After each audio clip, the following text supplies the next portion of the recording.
¿Qué tal a todos? ¿Cómo están? Feliz Navidad.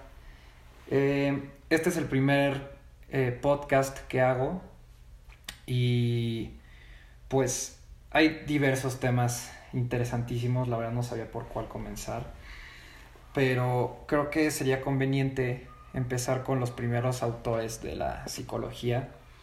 Y la verdad es que no me voy a remontar a toda la parte de Wundt y William James, que fueron como los padres de la psicología, el estructuralismo, el funcionalismo y eso. Creo que eso lo podemos dedicar a otro podcast por aparte, porque también vienen derivados de la filosofía y cosas así. Entonces preferí hoy enfocarme más en las corrientes que existen en la psicología y en sus antecesores, que es muy importante conocer la historia de cada corriente. Y bueno, también creo que después podremos hablar sobre las corrientes más vigentes y modernas que hay. Y pues indagarlas. Y pues bueno, vamos a comenzar con la primera corriente psicológica. Y esta corriente se llama conductismo. Nace en el siglo XX y ha tenido de hecho mucho pegue en Estados Unidos y en México. El conductismo, ellos postulan que la meta de la psicología es ser la predicción y el control de la conducta. Ellos se enfocan mucho en toda esta parte que se puede observar y que se puede medir, que es cuantificable. Y eso busca mucho el conductismo. Y ellos hacen mucho énfasis en el estudio del aprendizaje. Y ellos dicen que este aprendizaje está condicionado. ¿Qué significa? Que se presta a diferentes estímulos que hay en el ambiente. Y la primera persona que hace ruido en esta corriente es una persona que se llama John B. Watson. Y este cuate lo que buscaba era que todas las hipótesis psicológicas fueran más objetivas y no tanto interoceptivas. ¿A qué se refiere esto? No sean, que no sean tan filosóficas las hipótesis psicológicas, que no todo sea en parte a la observación de uno mismo y la introspección, sino que hayan más instrumentos de validez. Y él decía que la psicología solamente podía ser objetiva, no podemos incluir datos subjetivos o opiniones o creencias o cosas así. Entonces él tenía como una postura muy, bueno, entre comillas, objetiva de la psicología. Y después de John B. Watson, bueno, antes de pasar al siguiente, el conductista se enfoca mucho en todo lo que es estímulo-respuesta. Según ellos, todo estímulo va a tener una respuesta, que a mí me suena mucho lo que decía, creo que era Albert Einstein, que bueno, quizás se lo habrán robado un poco. Pero bueno, y bueno, ahora sí, entonces todo estímulo corresponde a una respuesta. Y llega Ivan Pavlov en 1927 y él centra toda esta parte bueno, él primero empieza a estudiar la saliva de los perros. Y es una historia muy interesante porque conforme va pasando el tiempo se va dando cuenta de ciertas cosas. Con este postulado de los conductistas, de a todo estímulo corresponde una respuesta. Y si miran en su pantalla, Ivan Pavlov, es que lo acabo de buscar. Y bueno, aquí está Pavlov. 1849 fue su fecha de nacimiento, 1936 en Rusia. Y bueno, él por lo que es conocido es por toda esta parte lo que él llama el condicionamiento clásico. Y regresando a esta parte de su experimento, él cada vez que le daba comida a su perro, veía que comenzaba a salivar, pero comenzaba a salivar por esta parte pues del olfato y todo esto. Y Pablo se preguntó como, bueno, ¿y qué pasa si metemos como otro estímulo para que el perro pueda salivar sin que yo le enseñe la comida. Y lo que pasó fue muy interesante porque añadió un elemento que fue el sonido, en este caso fue el de una campana, y cada vez que lo hacía sonar, el perro, conforme fue pasando el tiempo, comenzó a salivar solamente ya cuando escuchaba el sonido de la campana. Y esto cada vez el perro pues ya lo iba asociando. Campana significa comida y eso provocaba la salivación instantánea del perro. De hecho, vamos a ver si lo podemos buscar aquí. Condicionamiento clásico, justamente. Y aquí está el experimento de Pavlov. Aquí está la comida, estímulo incondicionado, la respuesta incondicionada, que es la saliva. Luego agrega la campana más vela es igual a la salivación, y ya automáticamente la campana al final provoca la salivación aunque no haya comida. Y bueno, hay muchos ejemplos, los pueden buscar en internet. La verdad es que es un principio muy, muy sencillo. Y luego tenemos a Pavlov con el condicionamiento clásico, que es estímulo-respuesta, como lo acaban de ver con el ejemplo del perrito. Y luego llega B.F. Skinner, otro conductista. Y él habla sobre el condicionamiento operante. Y él habla sobre la modificación de la conducta. Y él dice que toda nuestra conducta tiene consecuencias. Y estas consecuencias van a provocar que la conducta se repita o no. Entonces él habla como ¿qué va a pasar después de la conducta? Según Skinner, si la consecuencia es agradable, se va a volver a repetir. Si es desagradable, tiene que desaparecer.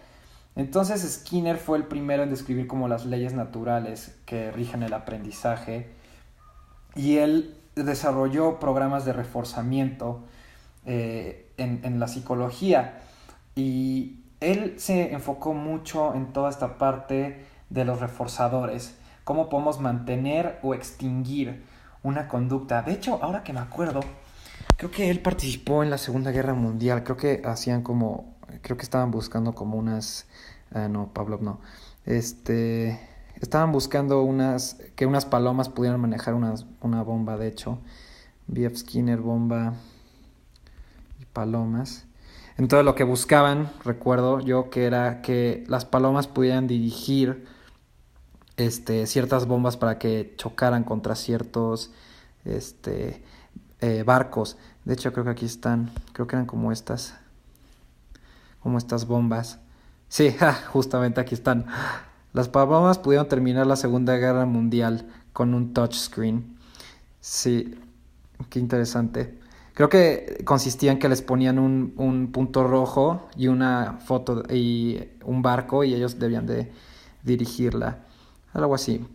Está muy interesante. Lo pueden buscar por aparte. Yo busqué B.F. Skinner, bombas y palomas, pero bueno, lo pueden buscar por aparte. Entonces él hablaba mucho sobre este tipo de reforzamientos en la conducta, ya con las bases de Pavlov. Y pues entonces tenemos del enfoque conductista a Pavlov, a Watson y a Skinner, que son los principales representantes del enfoque conductista. Luego tenemos... antes de pasar al siguiente, vamos a la parte psicoterapéutica y qué busca el conductismo. El conductismo, él dice que la naturaleza de los seres humanos, como ya habíamos hablado antes, que es la conducta, está basado en la conducta, en el reforzamiento y en las teorías de Skinner y Pavlov. Según ellos, la naturaleza de la conducta normal es porque el aprendizaje de respuestas desadaptativas o el fracaso de estas respuestas desde el principio les cuesta aprender este tipo de conductas, entonces no son adaptativas, y esto se presenta pues mucho en el síntoma, que de hecho ellos no tienen lo que se llama síntoma, sino para ellos no hay una distinción entre los síntomas y el trastorno de conducta. Y el método preferido de tratamientos que ellos dan es la terapia o modificación conductual. Por ejemplo, desensibilización sistemática, terapia aversiva, terapia implosiva, moldeamiento conductual, economía de fichas, que ya los puedan buscar independientemente. Y lo que busca el conductismo es pues eliminar las respuestas desadaptativas y adquirir unas más adaptativas a través de reforzamiento y condicionamiento operante y el clásico de Pavlov. Pero bueno, luego la siguiente persona que tenemos es Sigmund Freud. Y Freud fue el padre del psicoanálisis, el enfoque psicoanalítico. Y el psicoanálisis lo que nos habla es que el comportamiento humano está gobernado por impulsos y deseos inconscientes. El psicoanálisis es de las primeras, la primera corriente en hablar que la vida del ser humano está en parte o en su mayoría destinada a cosas inconscientes y que tenemos ciertas cosas que ya están predeterminadas. Y Freud decía que los traumas eran fijaciones de la niñez que tenían que ver con causas sexuales, lo que llamó las fases psicosexuales tiempo después, pero ahorita indagamos en eso. Y entonces también fue muy criticada la teoría de Freud, ya que tenía un punto muy sexual, un enfoque muy sexualizado, y pues en esa época pues no era algo como muy bien visto, en especial cuando hablaba de que los niños, antes se tenía una imagen de que los niños eran inocentes y que eran muy buenos y no sé qué, muy idealizado, y pues Freud llega con esta teoría donde dice, no, el niño no es totalmente bondadoso como ustedes creen, hay todas unas fases por las que el niño atraviesa y comienza pues a desarrollar diferentes patologías o un desarrollo normal. Y pues dentro de la teoría psicoanalítica los primeros en desarrollarla fueron Carl Jung y Alfred Adler, y también un poco después Jacques Lacan, Erich Fromm. Hay muchísimos psicoanalistas, pero estoy mencionando los primeros que hubieron. Y pues bueno, Freud entonces nos habla mucho sobre el aspecto inconsciente de nuestra vida cotidiana. Jung sugirió que solo se puede conocer el inconsciente mediante sus manifestaciones, las cuales él llamó arqueotipos, los cuales son patrones de comportamiento que se repiten de generación en generación. Alfred Adler decía que Freud tenía un punto de vista muy exagerado con la sexualidad, y él propone algo que se llama la psicología individual, que enlaza todas las fuerzas sociales y conscientes. Y el francés Jacques Lacan, su teoría se basa en el yo, o sea, entre paréntesis en el sí mismo, y la manera en que se identifica este yo con el otro, y el otro con su búsqueda de un ideal. Y por último, Erich Fromm hace mucha importancia a las motivaciones de la niñez temprana y también de la personalidad. El carácter también lo menciona mucho, la influencia de los padres, las primeras experiencias del niño con diferentes cosas, muchas cosas hablaba Erich Fromm, muy interesante. Ya más adelante, quizás ahorita piensen como por qué no indago más en estos autores. Todos tienen teorías muy interesantes, pero tomaría mucho tiempo indagar en la teoría freudiana, de junguiana, o sea, toma mucho tiempo, pero claramente vamos a hacer más episodios donde se enfoque en cada uno de estos autores muy interesantes. Y pues bueno, el psicoanálisis habla, una de las hipótesis fundamentales de Freud, para quienes no lo conocen lo voy a buscar aquí. Una de las hipótesis que habla es la hipótesis del determinismo psíquico, donde el determinismo psíquico es que nada sucede por casualidad, todo tiene un porqué. Y Freud no habla tanto de si algo no pasó en tu país, pues fue por algo, que bueno, quizás sí, sino él habla lo que tú haces como persona no es accidental, Si tratas de decir algo y dijiste otra cosa, tiene un motivo inconsciente, hay un deseo detrás de esto, y a esto le llamó lapsus. Los chistes también tienen su contenido inconsciente. En México dicen mucho, ¿cómo dice la frase? De broma en broma la verdad se asoma. Bueno, más o menos como esto. Actos fallidos, que son diferentes tipos de accidentes, entre comillas, que no lo son. También habla mucho Freud sobre los sueños, cómo los sueños pueden hacer un acceso al inconsciente. Y ahora que lo pienso, pues, ¿qué es lo que busca el enfoque psicoanalítico? Pues es encontrar cuál es el contenido inconsciente que hay contigo, que está sucediendo, que no te está dejando ser adaptativo en tu vida. Y todo esto lo buscamos a través, de la asociación libre, que ya iremos más adelante a este tema. Pero es un enfoque muy, muy interesante porque es la única en ese tiempo que buscaba toda esta parte inconsciente de las motivaciones humanas inconscientes, que de hecho hasta la fecha ya la corriente cognitiva, que es la siguiente que vamos a hablar, ya habla sobre las ideas irracionales e inconscientes, pero de lo que he escuchado de otros psicólogos, no psicoanalistas por cierto, es que entendemos los psicoanalistas todavía muchísimo más del aparato inconsciente que los cognitivos. Pero bueno, entonces el psicoanálisis nos habla que, la naturaleza de los seres humanos, pues ellos dicen que el individuo está en conflicto debido a las demandas opuestas hechas por lo que Freud llamó el ello, el yo y el superyo. El ello es toda la parte inconsciente, los impulsos, instintos, etcétera, etcétera. El yo es la parte que rige a la realidad, de hecho él lo llama el principio de realidad, y el superyo podríamos decir que es como la moral social. Por ejemplo, si nosotros vemos a una persona muy atractiva en la calle, pues el ello lo primero que nos diría es, pues vas, no sé, cógetela y pues venga, no importa, o sea, lo que quiero es lo que se va a hacer.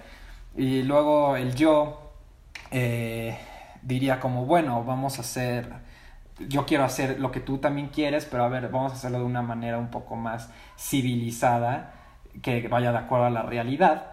Y el super yo te diría, podemos hacerlo, pero ten en cuenta los aspectos sociales. No te la vas a poder coger en vía pública porque pues obviamente está la policía y pues te pueden llevar. Entonces, estas tres estructuras funcionan al mismo tiempo, y según el psicoanálisis, si estas estructuras no tienen un equilibrio, pues ahí es donde empieza la psicopatología. Hay personas que se dejan llevar puramente por el placer, y hay un super yo muy deteriorado y un yo muy débil, entonces no puede funcionar bien la persona. Y Freud nos habla sobre las cuatro etapas de la teoría psicoanalítica: la oral, la anal, la fálica, latencia, que ya hoy en día casi no es tan vigente, y la genital. Y según Freud, en estas etapas pues marcaban en gran parte al ser humano. Vamos a irnos a ver a las etapas psicosexuales de Freud. Vamos a ver qué encontramos. Y ok, aquí está. No, esto no está tan bien explicado.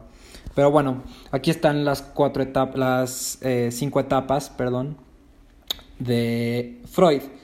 Y él dice que la etapa oral es del nacimiento del primer año, y es cuando el bebé succiona del pecho o mamadera. La no satisfacción puede desarrollar hábitos como morderse las uñas, lápices, beber alcohol, fumar, etc.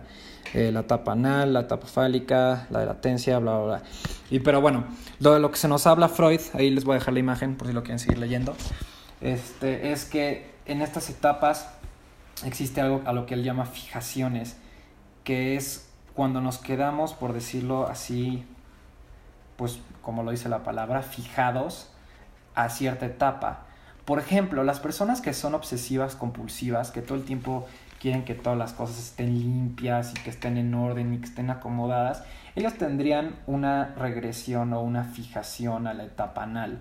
¿Por qué? Porque en la etapa anal el énfasis es en el control de esfínteres, que también controla el niño sus esfínteres o no.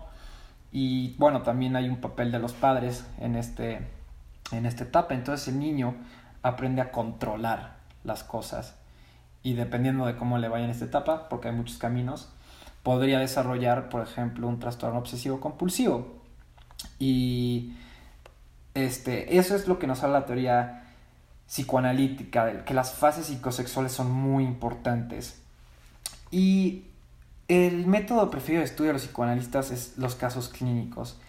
Todos o la mayoría de su evidencia es clínica, de muchos pacientes de experiencia, método cualitativo, es mucho estudio de caso. Y bueno, las principales causas de conducta anormal es la perturbación emocional o neurosis, como lo llamaba Freud, causado por conflictos no resueltos derivados de la infancia, la conducta anormal sintomática de estos conflictos. También Freud decía que a veces la enfermedad se lleva al cuerpo y este rasgo, por decirlo así, él lo llamaba ansiedad. La ansiedad viene de la angustia. Entonces, cuando algo nos angustia mucho, nosotros lo expresamos en ansiedad. Por ejemplo, los ataques de pánico. Una angustia enorme que a veces puede ser inconsciente, por eso a veces las personas no saben qué onda con los ataques de pánico y por qué les dio. Y se expresa en lo somático, en el cuerpo. Y este tipo de... El psicoanálisis está orientado al insight. El insight significa que debes de hacer tú mismo tus aspectos inconscientes a conscientes, pero con la ayuda de un psicoanalista. Y el psicoanalista usa diferentes tipos de herramientas para ayudarte, como mencioné antes, los sueños, la asociación libre, algo que se llama la transferencia, que es lo que el paciente le deposita en la cuestión emocional al analista. Por ejemplo, si tengo un paciente que es muy obsesivo compulsivo, en la transferencia va a querer controlar la terapia o las sesiones. Entonces podemos utilizar esa transferencia para hablarlo aquí y ahora en la terapia para solucionar las cosas. ¿Por qué todo el tiempo quieres estar controlando el tiempo, la hora, si mi consultorio está limpio o no está limpio, etcétera, etcétera? Entonces esa también es otro tipo de herramienta.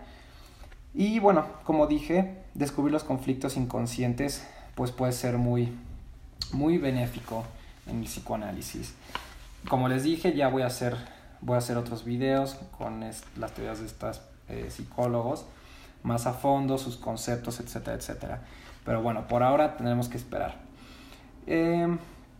Luego viene el enfoque cognoscitivo y también se llama cognoscitivismo y ellos estudian los procesos mentales y funciones. Ellos se enfocan en toda la parte de las funciones mentales, se centra en lo que ocurre dentro del organismo y ellos pretenden explicar los procesos psicológicos que hacen posible la adquisición del conocimiento. Y cognoscitivo viene de la palabra conocer, creo. Entonces, de conocer todos estos procesos.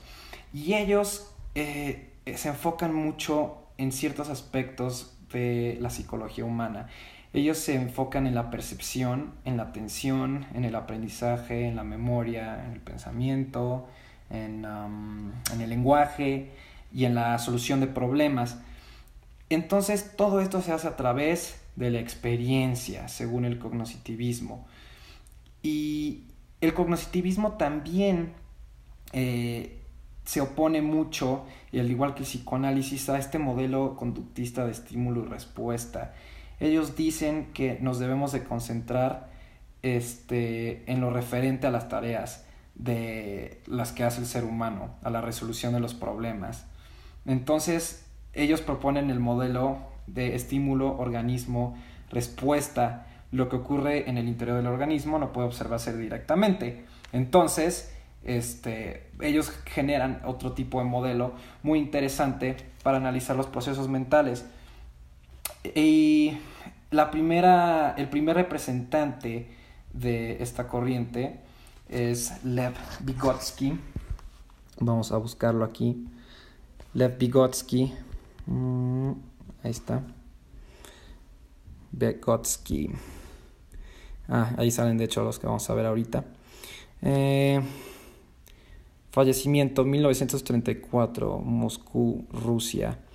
Y bueno, Vygotsky es un psicólogo soviético y él propuso una teoría igual desde los cognoscitivistas, una teoría histórico-cultural, y se basa mucho en el desarrollo del lenguaje, porque este es el que nos vincula con el exterior. Entonces para Vygotsky era muy importante toda esta parte lenguaje, siempre cuando hablamos de Vygotsky, también de Lacan, hablamos mucho sobre el lenguaje. Y para Vygotsky las habilidades intelectuales que una persona muestra no son determinadas en forma primaria por factores innatos.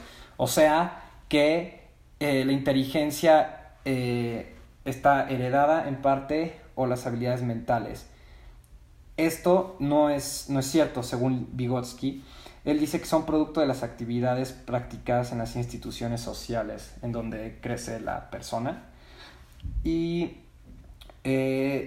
bueno, Vygotsky se enfoca mucho en toda esta parte del lenguaje, en el habla, en los significantes, cómo el lenguaje afecta al pensamiento y viceversa. Cómo tenemos un lenguaje interno, que bueno, eso lo podemos hablar en otro podcast.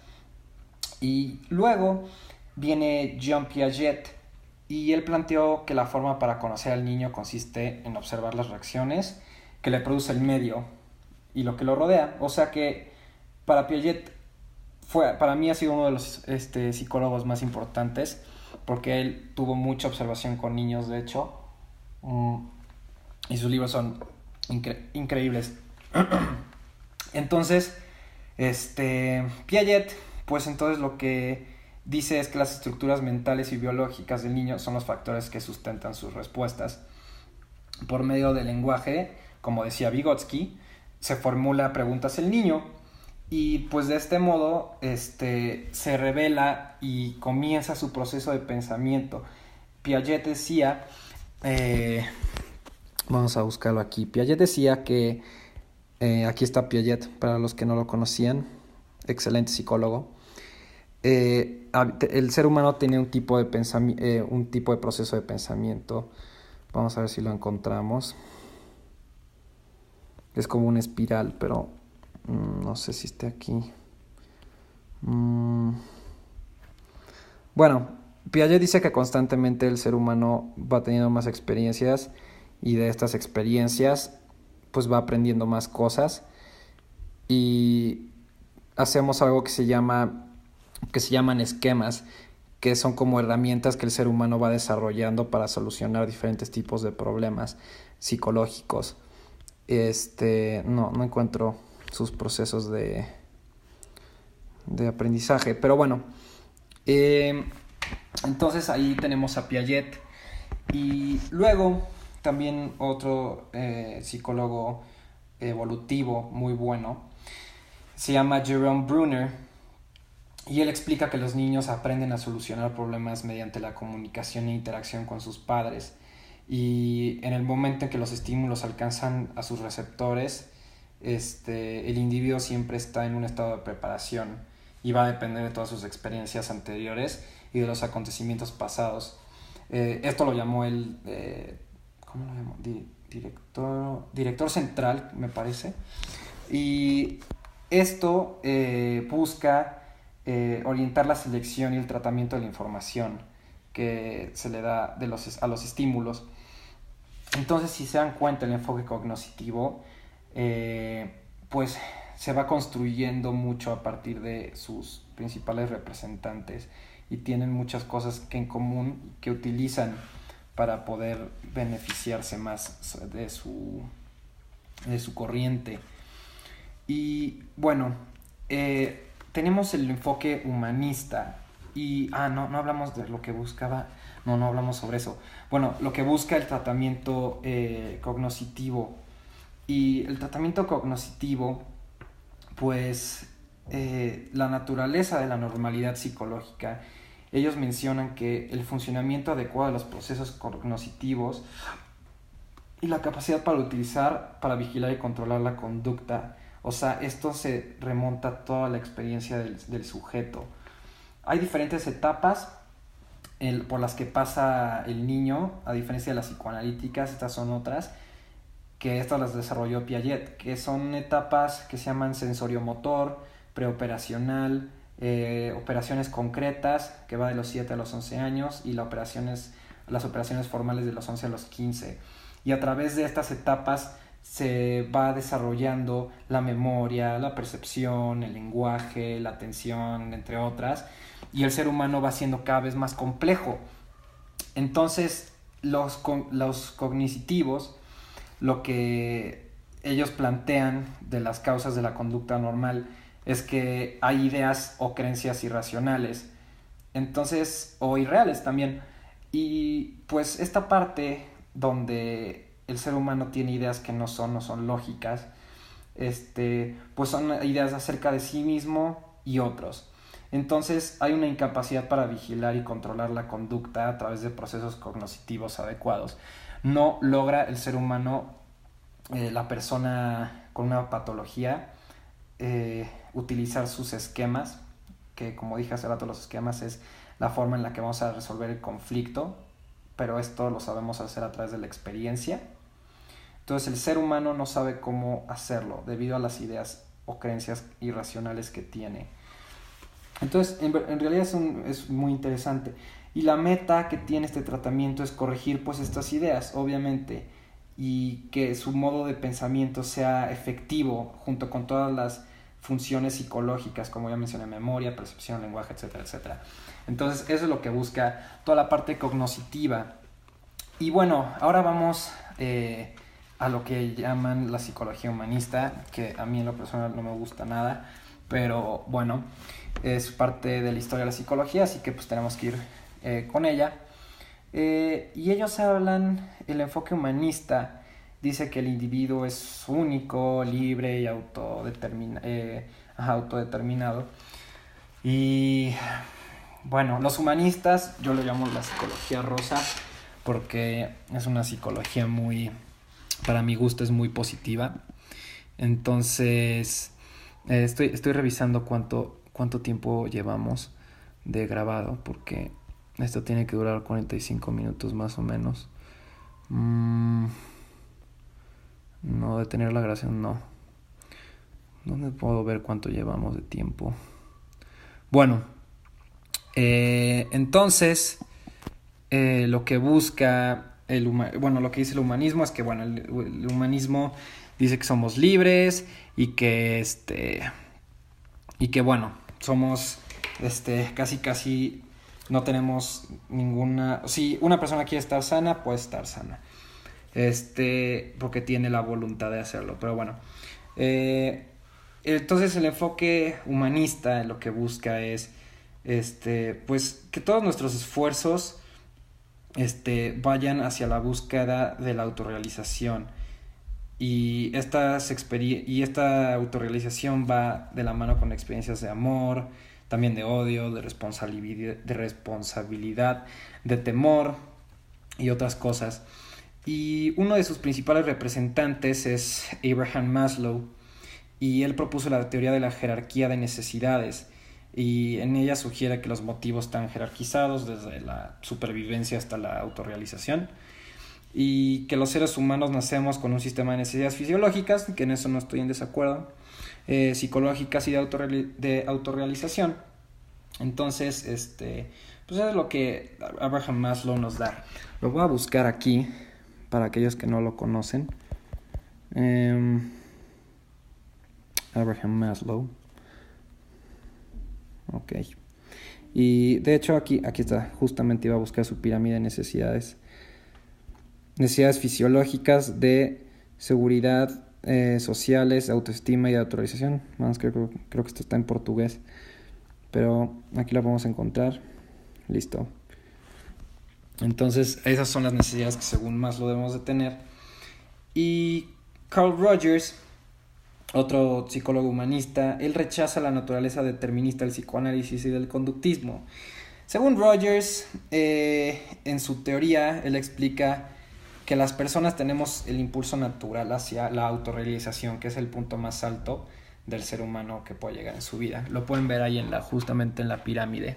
Entonces, que el ser humano tiene la voluntad y la capacidad para hacerlo y que no está amarrado a experiencias del pasado, como menciona el psicoanálisis o en algunas cosas el conductismo. Y bueno, según su teoría, la mayor parte de nuestra conducta está determinada por un intento de mantener la consistencia entre nuestra autoimagen y nuestros actos. Entonces el conflicto está entre lo que somos y lo que hacemos, según Carl Rogers. Y bueno, lo que el humanista busca, los psicólogos humanistas, lo que buscan es, pues, la autorrealización. Pero es un camino largo, entre comillas. Y pues ellos, como nos dicen que el individuo es único, es libre, es racional, que yo digo que no somos nada racionales muchas veces y autodeterminantes. Tenemos libre albedrío, ajá. Y entonces a mí me parece muy positivo este tipo de punto de vista. Pero bueno, ¿en qué más podemos hablar? Sí, la psicopatología. La psicopatología, según los humanistas, es que tenemos una incapacidad para aceptar y expresar la verdadera naturaleza propia. No nos aceptamos como somos. Para tomar responsabilidad de nuestras propias acciones y para realizar elecciones auténticas. La ansiedad también es un problema muy importante, que esta se deriva de negarse a sí mismo. Entonces, si se dan cuenta, el humanismo es muy positivo y tiene mucha fe y confianza en la recuperación del ser humano y en cómo es el ser humano. Es una vista muy positivo. Pero bueno, independientemente de eso, vámonos con el enfoque neurobiológico, muy interesante. Y el primero, uno de los más importantes, fue un neurobiólogo que se llama Eric Kandel. Vamos a ver. Es el de la derecha. Y científico estadounidense en Viena, 1929. Especializó en medicina, psiquiatría y neurofisiología. No sabía que neurofisiología también era uno de sus campos. Pero bueno, Kandel nos habla acerca de... él ganó el premio Nobel en el año 2000, por cierto, por sus trabajos en las bases moleculares del aprendizaje y la memoria. Un trabajo muy interesante. Vamos a ver si podemos hacer un capítulo sobre esto. Y bueno, el enfoque neurobiológico se concentra en la interacción de los factores orgánicos, o sea, de la biología y la genética, y esto cómo influyen al comportamiento de los seres vivos. Se fundamenta principalmente en el estudio del sistema nervioso y su interacción con el ambiente. Entonces, ya el enfoque neurobiológico es mucho más, como más científico. A mí en lo personal me encanta una corriente actual que se llama neuropsicoanálisis, que junta el psicoanálisis, conceptos de psicoanálisis con conceptos neurológicos. Pero bueno, creo que eso lo podemos tocar para algún otro día. Y entonces, eso es lo que busca el enfoque neurobiológico, todas las interacciones del sistema nervioso y cómo estas afectan al ambiente externo y viceversa. Y a partir de este enfoque surge la neuropsicología, y esto lo desarrolla un psicólogo que se llama William Osler. Vamos a buscarlo. William Osler. Entonces, William Osler desarrolla esta parte de la neuropsicología en la Universidad de Johns Hopkins, me parece, creo que sí era Johns Hopkins, a mediados del siglo XX más o menos. Y llega en la Unión Soviética un neuropsicólogo que se llama Alexander Luria, y él propone explicar el funcionamiento del cerebro a partir de un enfoque no localizacionista. ¿Esto qué significa? Que no digamos que esta parte del cerebro sucede esto y esto, sino que hay que comprender el cerebro más. Si hay otras estructuras que hacen la misma función que otras, entonces no localizar todo en el cerebro. ya que él dice que el cerebro es un sistema funcional complejo y que se divide en muchos bloques cerebrales. Vamos a ver si podemos buscar a Alexander Luria. Excelente neuropsicólogo. La neuropsicología, según él, estudia la interacción de la actividad biológica de la corteza cerebral y los procesos cognitivos. Entonces, el enfoque neurobiológico ya ve más allá de nada más la conducta, sino qué sucede internamente en el cerebro y en el sistema nervioso del ser humano. Y según ellos, la naturaleza del ser humano es que la conducta se determina, como dijimos, con factores genéticos, fisiológicos y neurobiológicos. Y dentro de esto, el sistema central, pues obviamente, en especial el cerebro, es súper importante. Y la naturaleza o las principales causas de la conducta normal, según la neurobiología, es que hay trastornos genéticamente, trastornos orgánicos, o sea, son dos tipos diferentes de trastornos. Por ejemplo, no sé, una enfermedad o algún tipo de lesión cerebral por algún choque o algo así, desequilibrios químicos, alergias alimenticias, no sé, entre otras cosas. Y la enfermedad mental da lugar a síntomas conductuales que se expresan en la conducta, que es como lo que creían los conductistas al principio, y también psicológicos, por ejemplo, el trastorno de la esquizofrenia, que son alucinaciones y todo este tipo de cosas.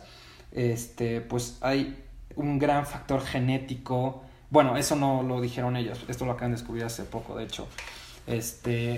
Y entonces hay factores genéticos y hay un desequilibrio químico dentro del cerebro que afecta a todo el organismo del ser humano y a su comportamiento y a su conducta. Entonces es muy interesante también este aspecto neurobiológico. Sus métodos preferidos de tratamiento son tratamientos físicos. Por ejemplo, bueno, eso ya no lo hacen casi, pero estaba pensando en la terapia electroconvulsiva, pero no, eso ya no lo hacen, salvo que sean casos muy graves y son toques pequeños, por decirlo así, no es como se lo imaginan del año de la caverna. Neurocirugía, también entra la parte de rehabilitación mental, que se usan diferentes tipos de estrategias para desarrollar las funciones ejecutivas, especialmente el cerebro. Entonces, es muy interesante toda esta parte de la neuropsicología. Y vamos a ver. Ok. Vamos a ver entonces, estas son las corrientes que acabamos de ver. Entonces tenemos el psicoanálisis, tenemos el humanismo, tenemos el conductismo, neuropsicología, y el enfoque cognitivo. Y pues bueno, son las corrientes más influenciales que hay ahora en la psicología. Obviamente ya hoy en día hay otras corrientes muy modernas que no las mencioné hoy, pero todas sus bases son de estas 5 que acabo de mencionar. Entonces, eso sería todo por el día de hoy de este podcast. Espero que les haya gustado. El siguiente miércoles será el siguiente podcast y bueno, ya veremos de qué otros temas podemos comenzar a hablar interesantes. Suscríbanse a mi canal